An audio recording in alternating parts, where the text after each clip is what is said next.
तो every time एग्रिप्ट student, तो मेरे को लगा व्हाई दिस स्टूडेंट्स ही क्यों एग्रिप्ट है विद दिस इशू। एक्चुअली एग्रिप्ट तो गवर्नमेंट भी होना चाहिए, बिकॉज दिस इलीगल प्रोसेस से जो भी कैंडिडेट सेलेक्ट होता है, now they are working for the government, so direct beneficiary कौन था? गवर्नमेंट है। अब गवर्नमेंट कोई भी पॉलिसीज बनाएगा, प्रोग्राम बनाएगा, उसको इम्प्लीमेंट कौन करेगा?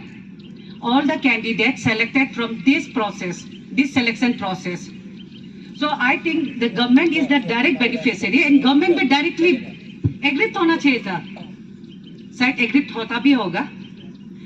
एंड दैट्स व्हाई मतलब this aggrieved word it's not only ये सिर्फ स्टूडेंट्स लोग के लिए नहीं है, एग्रिप्ट तो गवर्नमेंट भी है।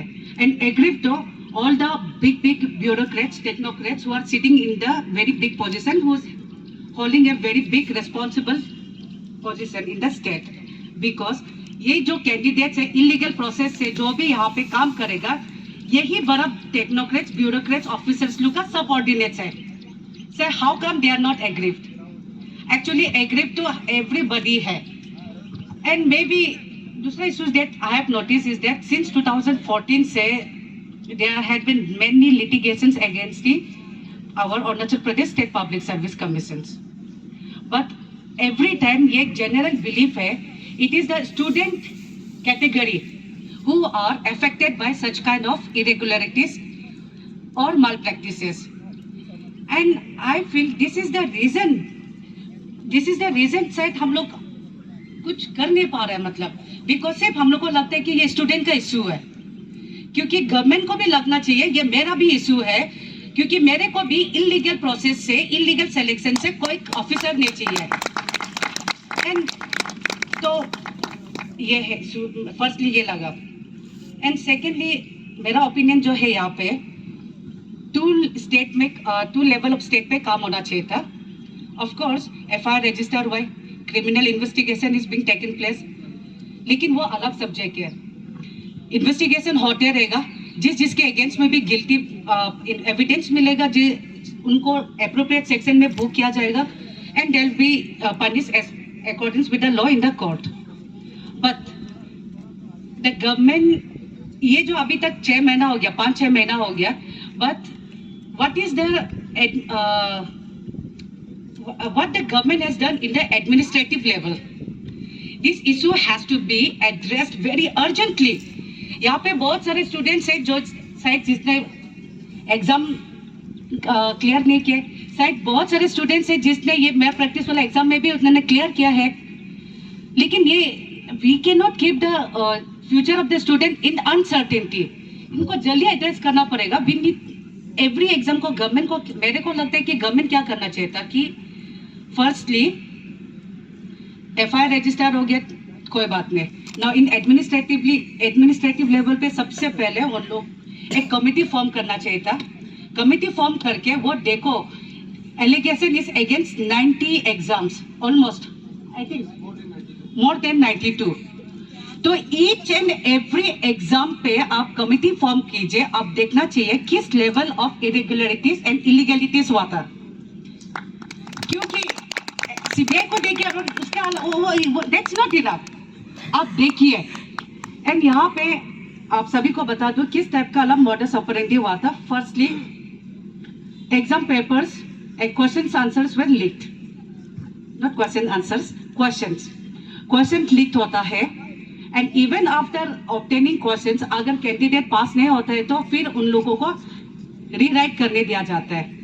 आफ्टर रीराइटिंग भी अगर कोई कैंडिडेट पास नहीं हुआ तो फिर देयर वाज ए करेक्शन, उनका अपना ही आंसर शीट को लेके करेक्शन करने दे घर पे। And lastly